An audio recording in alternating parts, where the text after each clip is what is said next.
بس اب یہاں سے ٹولیاں فاصلہ رکھ کر سفر کریں گی۔ نیل باغ گاؤں پہنچ کر صبغت اللہ نے نیا حکم جاری کیا، 4 ٹولیاں بنا لی جائیں۔ پہلے گروہ میں سکندر، عالم اور میں شامل ہوں گے اور یہ ہراول دستہ قرار پائے گا۔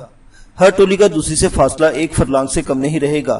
اگر کوئی گروپ کسی مشکل سے 2-4 ہو جائے تو وہ الو کی بولی کا خاص سگنل دے گا۔ جو الو ہے وہی سگنل دے سکے گا برادر، مجاہد اشتیاق احمد نے ہنس کر کہا۔ مذاق نہیں، صبغت اللہ نے مسکرا کر خبردار کیا، ہر ٹولی میں 1 الو ضرور ہے، یہ مجھے معلوم ہے برادر۔ کم از کم میں نہیں، سکندر نے گھبرا کر کہا۔ اور میں بھی نہیں، عالم نے دونوں ہاتھ اٹھا دیے۔ لہٰذا الو میں بنوں گا، وقتی طور پر۔ صبغت اللہ نے بڑی فیاضی سے جواب دیا تو مجاہدین کو ہنسی ضبط کرنا مشکل ہو گئی اور وہ قہقہے لگانا چاہتے تھے، لیکن صبغت اللہ نے زیادہ زور سے بولنے پر بھی پابندی عائد کر رکھی تھی، لہٰذا سب منہ دبا کر رہ گئے۔ سکندر کی ٹولی نہر کے قریب سے گزر گئی تو مجاہد اشتیاق کی ٹولی نے سفر شروع کر دیا۔ اب وہ سری نگر سے کافی فاصلے پر پہنچ چکے تھے۔ انہیں وقت کا اچھی طرح اندازہ تھا، 3 گھنٹے گزر چکے تھے۔ سیز فائر ختم ہو چکا ہوگا، سکندر نے سوچا، اور اب ٹیپو اپنی کچھار سے نکل کر جی پی او پر حملہ کرنے والا ہوگا۔ جبا کے شمالی علاقے میں پہنچتے پہنچتے آسمان پر سفیدی نظر آنے لگی، اندھیرا کمزور پڑنے لگا۔ اب تک انہوں نے بہت سست رفتاری سے سفر کیا تھا، مگر اب وہ مرحلہ آ رہا تھا جب وہ تیز رفتاری دکھا سکتے تھے۔ انہیں اندازہ تھا کہ گاندربل، بانڈی پورہ اور سہارپورہ سے گزر کر کنٹرول لائن تک پہنچتے کتنی دشواریاں ہیں۔ ہری پربت کے علاقے میں پہنچ کر انہوں نے ایک نہرنما ندی عبور کی جس کا سر چشمہ ڈل جھیل تھی۔ اس جھیل کا پانی بہت سرد تھا، لیکن دوسری طرف پہنچنے کے لیے انہیں یہ سردی برداشت کرنی پڑی۔ لبالب بھری ندی سے نکل کر وہ سری نگر سوپورہ روڈ پر پہنچ گئے۔ اب پہاڑوں کا سلسلہ سفر میں ان کا رہنما ثابت ہو رہا تھا۔ سیب کے باغات سے گزرتے ہوئے انہوں نے تھوڑا سا آرام کیا۔ اس دوران انہیں اندازہ ہو گیا کہ پچھلی ٹولیاں بھی معمول کے مطابق آرام کر رہی ہیں۔ تیز رفتاری کے سفر کا منصوبہ اس وقت دھرا کا دھرا رہ گیا جب ڈھلانیں، کھائیں اور ندی نالوں نے راستہ روکنا شروع کر دیا۔ ایک جگہ جب سکندر نے سگریٹ کی طلب ہوئی تو صبغت اللہ نے سگریٹ سلگانے سے روک دیا۔ نہیں، یہ عیاشی نہیں چلے گی جناب۔ صبغت اللہ کا لہجہ بے حد روکھا تھا۔ کھلے علاقے میں سگریٹ نوشی کی اجازت کا انگارہ ہماری چگلی کھا سکتا ہے۔ تل بل کو دائیں طرف رکھتے ہوئے یہ سفر جاری رہا اور پھر وہ ایک مولک پل کی مدد سے ایک اور ندی پار کر گئے۔ اچانک ہی انہیں ایک مسجد کے مینار نظر آنے لگے۔ مینار کا بالائی حصہ روشن تھا، کسی نے وہاں چراغ جلا رکھے تھے۔ تینوں آبادی کے قریب پہنچ کر رک گئے۔ سحری کا وقت شاید ختم ہونے والا ہے۔ صبغت اللہ نے دھیرے سے کہا، روزہ رکھو گے؟ نہیں، روزہ مت رکھو، ہم حالت سفر میں ہیں۔ خطرناک سفر ہے، روزہ قضا ہو سکتا ہے۔ کیوں بھائی عالم؟ نہیں، میرا خیال ہے کہ ہم اپنے دین کی دی ہوئی سہولت کا استعمال کریں تو بہتر ہے، عالم نے جواب دیا۔ دینی اصول عمل کے لیے ہی ہیں۔ ماشاء اللہ، صبغت اللہ مسکرانے لگا۔ تب پھر فی الوقت یہیں بیٹھو، میں گاؤں کا ایک چکر لگا کر آتا ہوں۔ یہاں ایک اللہ کا بندہ ایسا ہے جو مجھے سری نگر کی تازہ ترین صورتحال بتا سکتا ہے۔ مجھے زیادہ دیر نہیں لگے گی، لیکن اگر سورج طلوع ہونے کے بعد میں واپس نہ آؤں تو تم لوگ روانہ ہو جانا، اور تم سکندر میرے بعد تم اس قافلے کے قائد ہوگے۔ اس سے قبل کے سکندر کو احتجاج کرتا صبغت اللہ نے ہرنوں کی طرح چھلانگے لگاتا ہوا نظروں سے اوجھل ہو گیا۔ کہاں ہے وہ؟ عاصم نے بڑی بے چینی سے پوچھا۔ آنے والا تلبل سے تعلق رکھتا تھا اور ٹھیک 9 بجے اس تک پہنچ چکا تھا۔ مہمان کا تعلق حزب المجاہدین کے مضافاتی گروپ سے تھا۔ وہ صبح سویرے تلبل سے شال کوٹ کے لیے روانہ ہو چکے تھے، مہمان نے جواب دیا۔ میں نے ہدایت کے مطابق برادر صبغت اللہ کو دستی بموں کا تھیلا اور 3 پستول فراہم کر دیے تھے، اور کھانا ایک پوٹلی میں گرما گرم چاول تیار رکھے تھے ان کے لیے۔ صبغت اللہ نے پوٹلی کہہ کر واپس کر دی تھی کہ وزن زیادہ ہو جائے گا۔ ان کا کہنا تھا کہ راشن کم پڑا تو آل سٹینگ سے مل جائے گا۔ آل سٹینگ؟ عاصم نے ایک طویل سانس دی۔ یہی وہ مقام تھا جہاں سکندر کو ایک اجتماع میں شرکت کرنی تھی۔ یہ اجتماع ایسے بزرگوں کا تھا جن کی قدر و منزلت سے کشمیری اچھی طرح واقف تھے۔ اجتماع کا مقصد کشمیر کی صورتحال پر سیر حاصل بحث تھا۔ تمہیں علم ہے کہ وہ لوگ تمہارے علاقے سے باخیریت نکل گئے؟ 100%، مہمان نے جواب دیا۔ میں نے فوج کی نقل و حرکت پر کڑی نظر رکھی اور انہیں شالکوٹ کا محفوظ ترین راستہ بتا دیا تھا۔ میں نے شالکوٹ تک ساتھ جانے کی پیشکش کی تھی جسے برادر صبغت اللہ نے مسترد کر دیا۔ میں نے اپنے جیلوں پر دامن کو تک کیا ہی نگاہ رکھی اور پھر سری نگر آ گیا۔ شکریہ احمد، بہت شکریہ۔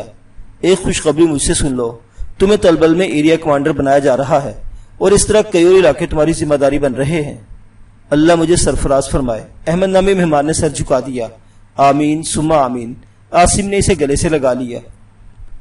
چاروں ٹولیوں نے سورج نکلنے پر ایک پہاڑی غار میں پڑاؤ ڈال دیا۔ سکندر اس وقت تک غار میں داخل نہیں ہوا جب تک باقی 9 مجاہد بھی وہاں تک نہیں پہنچ گئے۔ غار میں سکندر کو علم ہوا کہ صبغت اللہ نے جو جھولا لٹکا رکھا ہے اس میں سیب نہیں بم ہے۔ وہ غار میں گھوڑے بیچ کر سو گئے، اور جب آنکھ کھلی تو سورج چڑھ چکا تھا۔ اس کی کرنیں گھنے درختوں کو چیرتے ہوئے باہر سے اندر داخل ہو رہی تھی۔ سکندر نے باہر نکل کر دیکھا، درختوں کے سائے آس پاس جمی ہوئی برف کا رنگ سفید نہیں ہلکا نیلا لگ رہا تھا۔ چاروں طرف خوشبوئیں آ رہی تھی، موسم بہار کی مہک اور میٹھی میٹھی خوشبو ہر طرف پھیلی ہوئی تھی۔ تبھی اچانک سکندر کی نظر ایک الٹی اور جلی ہوئی گاڑی پر پڑی۔ دوری سے لگ رہا تھا کہ یہ پولیس کی گاڑی ہے۔ اس نے صبغت اللہ کو جگایا۔ پولیس کی گاڑی باہر موجود ہے برادر، اور تم گھوڑے بیچ کر سو رہے ہو۔ اس کے لہجے میں شوخی تھی۔ پولیس کی گاڑی؟ صبغت اللہ گہری نیند سے جاگا تھا، لہذا پولیس کا نام سن کر اچھل پڑا۔ وہ چند لمحوں تک سکندر کو گھورتا رہا، لیکن پھر اس کی سوئی ہوئی آنکھوں میں ایک خاص چمک پیدا ہونے لگی۔ اس نے چمک کر پوچھا، اگر پولیس کی گاڑی باہر واقعی موجود ہے تو پھر خالی اور ناکارہ ہوگی، ورنہ تم مجھے بیدار کرنے سے قبل اس پر 2-3 سیب ضرور مار دیتے۔ صبغت اللہ نے دستی بموں کے بیگ کی طرف اشارہ کر کے کہا، ویسے مجھے زیادہ بے خبر مت سمجھا کرو، میں نے غار میں داخل ہونے سے پہلے ہی اس ناکارہ گاڑی کو دیکھ لیا تھا۔ خاصی پرانی لگتی ہے، شاید مجاہدین نے نظر آتش کی ہوگی کبھی۔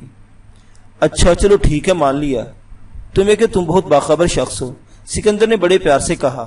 لیکن اے باخبر شخص، کنٹرول لائن تک ہمارے عارضی رہنما یہ تو بتا کہ ہم سفر کب دوبارہ شروع کریں گے؟ سورج بادشاہ کے غروب ہونے کے بعد صبغت اللہ نے شاہانہ انداز میں کہا۔ اب وہ ٹیک لگا کر بیٹھ چکا تھا۔ ہم رات کے راہی ہیں، مگر رات ہی کو کیوں؟ ہم دن اور رات دونوں۔ کسی اعتراض کی گنجائش نہیں ہے سکندر اعظم؟ صبغت اللہ نے انگڑائی لے کر کہا۔ کنٹرول لائن پار کرنے کے لیے سکندری جتھے کو جن اصولوں کے تحت سفر کرنا ہے وہ مجھے معلوم ہے۔ سکندری جتھا؟ ہاں، اس گروپ کو تمہارا نام دے دیا گیا ہے برادر۔ صبغت اللہ اٹھ گیا۔ اس کا رخ راشن کے تھیلے کی طرف تھا۔ بڑے خوش نصیب ہو تم میرے بھائی۔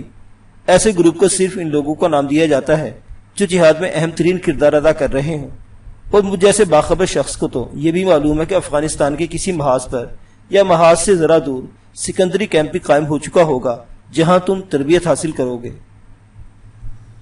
سکندر نے سر جھکا لیا۔ اس کا دل بھر آیا تھا۔ وہ لوگ مجھ سے کتنی محبت کرتے ہیں، اس نے سوچا۔ انہوں نے یہ گروپ مجھ جیسے گمنام شخص سے نام سے منسوب کر دیا ہے جس نے ابھی تک ایک دشمن بھی نہیں مارا۔ اسی لمحے بہت زوردار دھماکے سنائی دیے۔ صبغت اللہ اچھل پڑا۔ مجاہد اشتیاق نے وہ پستول نکال لیا جو صبغت اللہ نے اسے راستے میں دیا تھا۔ دوسرا پستول امان کے پاس تھا اور تیسرا رشید کے۔ تینوں مسلح مجاہد تینگتے ہوئے غار کے دہانے کی طرف چلے گئے، جبکہ صبغت اللہ بموں والا تھیلا لے کر آگے بڑھ گیا۔ باہر کا منظر دیکھ کر وہ ٹھٹک سے گئے۔ یہاں سے نظر آنے والا ایک گاؤں شولوں میں گھرا ہوا تھا۔ دھماکے وہیں ہو رہے تھے اور وہیں سے فائرنگ کی آواز آ رہی تھی۔ چلو، مسلح مجاہدین میں سے کسی ایک نے بےحد غصیلے لہجے میں کہا، چلو، وہاں بھارتی فوج یقیناً بےحد ظلم کر رہی ہے، ہمیں دیہاتیوں کو بچانا چاہیے۔ نہیں، ٹھہرو، رک جاؤ۔ صبغت اللہ نے بہت سرد لہجے میں حکم دیا۔ ہم میں سے کوئی بھی اس طرف نہیں جائے گا۔ مگر کیوں؟ مجاہد نے پوچھا۔ اس لیے کہ ہمیں بھارتی فوج سے ٹکرانے کا حکم نہیں ملا، صبغت اللہ نے بدستور خشک لہجے میں کہا۔ ہمارے پاس جو ہتھیار ہے وہ محض ذاتی دفاع کے لیے ہے، حملہ کرنے کے لیے نہیں، اور یہ میری ذمہ داری ہے کہ تم لوگوں کو باحفاظت سرحد پار کرا دوں۔ کیا مظلوموں کی مدد کرنا ہماری ذمہ داری نہیں؟ اس وقت صبغت اللہ نے کچھ کہنا چاہا، مگر اسی لمحے کلاشنکوف کی مخصوص آواز سنائی دینے لگی۔ پھر سبھی ساکت ہو کر یہ آوازیں سننے لگے۔ مشین گن کی آواز کے جواب میں کلاشنکوف کی آوازیں آ رہی تھیں، اور دھماکوں کے جواب میں دھماکے سنائی دے رہے تھے۔ صبغت اللہ کے چہرے پر مسکراہٹ دوڑ گئی۔ دیکھا، وہ پہنچ گئے وہ جن کی ذمہ داری دیہاتیوں کو بچانا ہے۔ یہ آوازیں سن رہے ہو سکندر؟ کلاشنکوف کی آوازیں۔ یہ مجاہدین کا رزمیہ ہے، یہ جہاد کا ترانہ ہے۔ اللہ کا شکر ہے کہ وہ بر وقت مقابلے کے لیے پہنچ گئے۔ صبغت اللہ، سکندر نے نرم لہجے میں جواب دیا، لیکن اگر وہ نہ پہنچتے تو پھر ہم وہ فیصلہ کرتے جو تمہاری رائے کے برخلاف ہوتا ہے۔ مجھے پتا تھا۔ صبغت اللہ مسکرانے لگا۔ لیکن ہم اب بھی ہاتھ پر ہاتھ دھرے نہیں بیٹھے رہ سکتے برادر، سکندر نے کہا۔ ہمیں سڑک کی ناکہ بندی کرنی ہوگی جو پہاڑوں کو نہر سے جدا کر رہی ہے۔ مجھے یقین ہے کہ گاؤں سے پسپا ہو کر نکلنے والی بھارتی فوج کا دستہ یہیں سے راستہ لے گا، اور جب ایسا ہوگا تو ہم بموں سے اس کا استقبال کرنے کے لیے یہاں موجود ہوں گے۔ کیا کسی کو اس تجویز سے اختلاف ہے؟ صبغت اللہ نے سب کے چہرے بغور دیکھتے ہوئے پوچھا۔ ہرگز نہیں، ایک مجاہد تیز لہجے میں بولا۔ ہم نے اپنے اللہ سے اپنی جانوں کا سودا کر لیا ہے برادر۔ تربیت کے بعد یا تربیت سے پہلے شہادت، کوئی فرق نہیں پڑتا۔ تب پھر ٹولیوں میں تقسیم ہو جاؤ، صبغت اللہ نے مستحکم لہجے میں کہا۔ ہر ٹولی 3 بم تھیلے سے نکال لے۔ ہمارے پاس 3 پستول ہیں، اس طرح ایک ٹولی بغیر پستول کے رہے گی۔ پہلی ٹولی سب سے آگے والے ٹیلے پر نگرانی کا کام کرے گی۔ اس کی ذمہ داری یہ ہے کہ وہ دشمن کے قریب نظر آتے ہی پستول سے فائر کر کے میں خبردار کرتے۔ دوسری ٹولی جس کے پاس پستول نہیں ہوگا دشمن کو آگے نکلنے دے گی، پھر عقب سے حملہ کیا جائے گا بموں سے۔ تیسری ٹولی ٹھیک سامنے والے درخت کے ٹیلے پر ہوگی، یہ سامنے سے حملہ کرے گی، جبکہ چوتھا گروپ کورنگ پارٹی کے فرائض انجام دے گا۔ شاندار! سکندر بے اختیار مسکرا دیا۔ اگلے ہی چند منٹوں میں چاروں گروپ اپنی اپنی جگہ سنبھال چکے تھے۔ سکندر تیسری ٹولی میں تھا، اس کے ہاتھ میں دستی بم تھے، اس نے ایک کے بجائے 2 دستی بم لیے تھے۔ اس کا روح روا اللہ تعالیٰ کی شکر گزار تھا جس نے سکندر کو آج جہاد میں عملی حصہ لینے کا موقع عطا کیا تھا۔ اس کے سینے میں مد و جزر پیدا ہو رہے تھے اور وہ مدت کے بھوکے پیاسے کسی مانند ہر سانس کے ساتھ خون خوا پی رہا تھا۔ اس نے آنکھوں سے ٹپکتے ہوئے آنسو کو روکنے کی ذرا بھی کوشش نہ کی، آنسو ٹپکتے رہے اور رخساروں پر پہنچ پہنچ کر جمتے رہے۔ اس کی نظریں برف کی دودھیا چادر کے پیچھے گاؤں کو تلاش کرنے لگی جہاں اس وقت دھوئیں کے بادل اٹھ رہے تھے۔ تبھی کئی اور دھماکے ہوئے اور ساری فضا ان کے شور سے بھر گئی۔ یہ دستی بموں کے دھماکے ہیں سکندر، اس کے ساتھی نے سرسراتے ہوئے لہجے میں کہا۔ ان کا مطلب سمجھتے ہو؟ ہاں، وہ یہ کہ اس بار مجاہدین بمباری کر رہے ہیں۔ سکندر کا لہجہ بے حد پرجوش تھا۔ دستی بم مجاہدین کے پاس ہوتے ہیں جبکہ دشمن توپوں کا استعمال کرتا ہے، اور اس کا مطلب یہ ہو کہ مجاہدین دشمن پر غالب ہو رہے ہیں، مجاہد بولا۔ پھر وہ چپ ہو گئے، گھنٹوں یوں ہی بیٹھے رہے۔ اس دوران دھماکوں کی آوازیں آنا بند ہو گئی، فائرنگ بھی رک گئی۔ یوں لگتا تھا جیسے مقابلہ ختم ہو گیا ہو، لیکن دھواں اٹھتا رہا۔ گاؤں میں لگی ہوئی آگ شاید بجھ چکی تھی، لیکن ٹیلوں پر موجود اس گروپ کے دل جل رہے تھے۔ آج ان کی دعا صرف یہ تھی کہ دشمن واپسی میں اسی راستے سے، اسی سڑک سے گزرے۔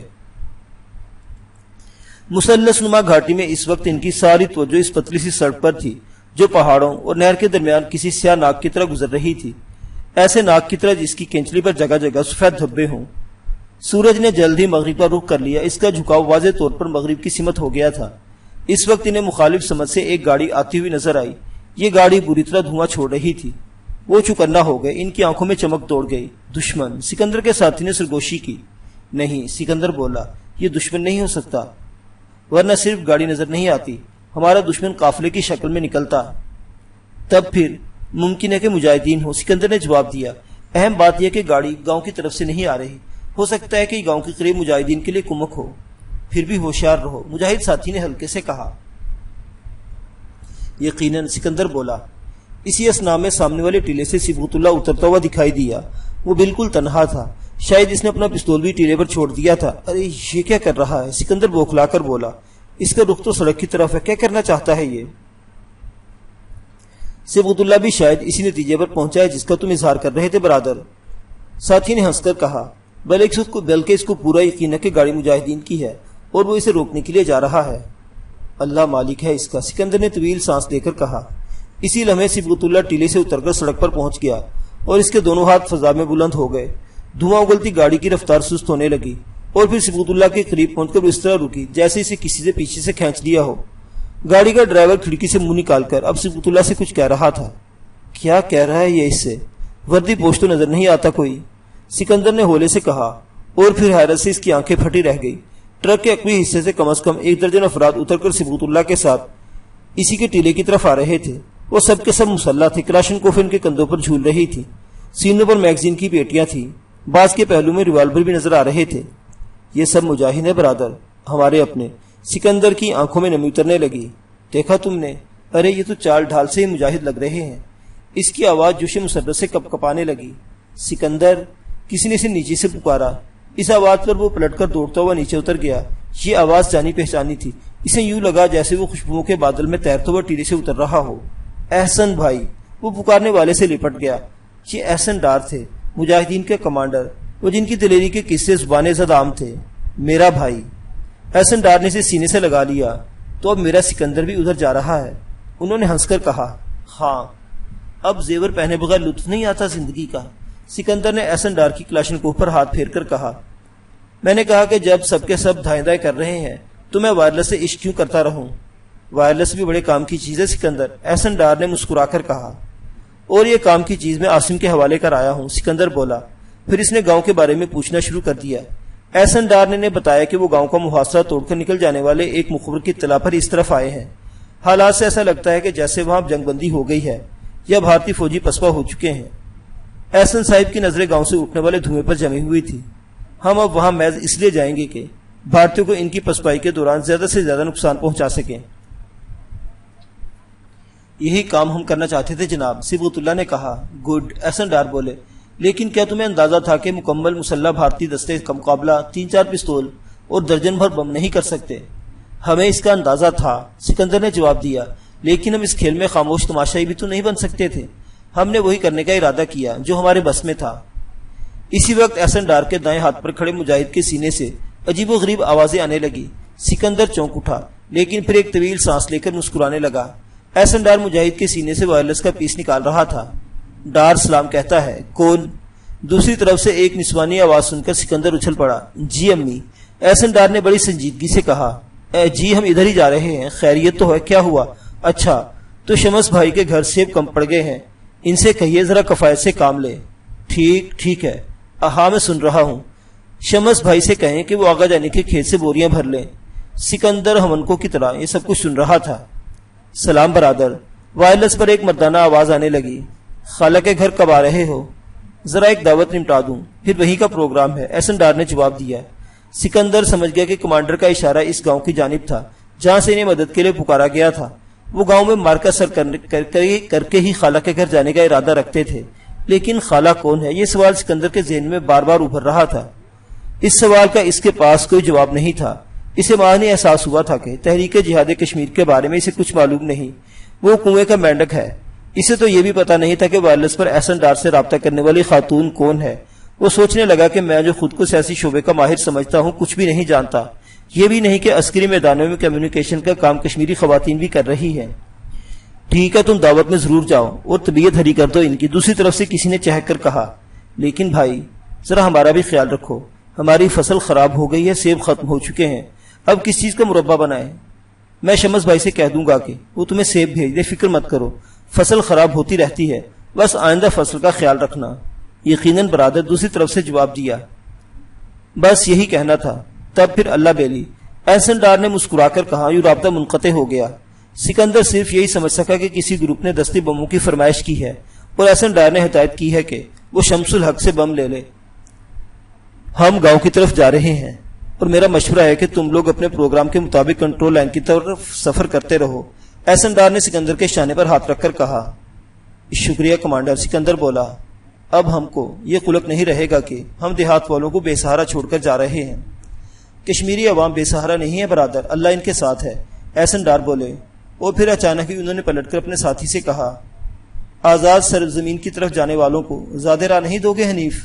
کیوں نہیں برادر، حنیف نامی مجاہد نے مسکراتے ہوئے جواب دیا۔ کچھ دیر بعد ٹرک سے ایک کلاشنکوف، 4 ریوالور اور 10 بموں کا ایک چھوٹا تھیلا نکال کر ان کے قدموں میں رکھ دیا گیا۔ زیادہ راہ، سکندر ہنس پڑا، مگر آپ لوگ؟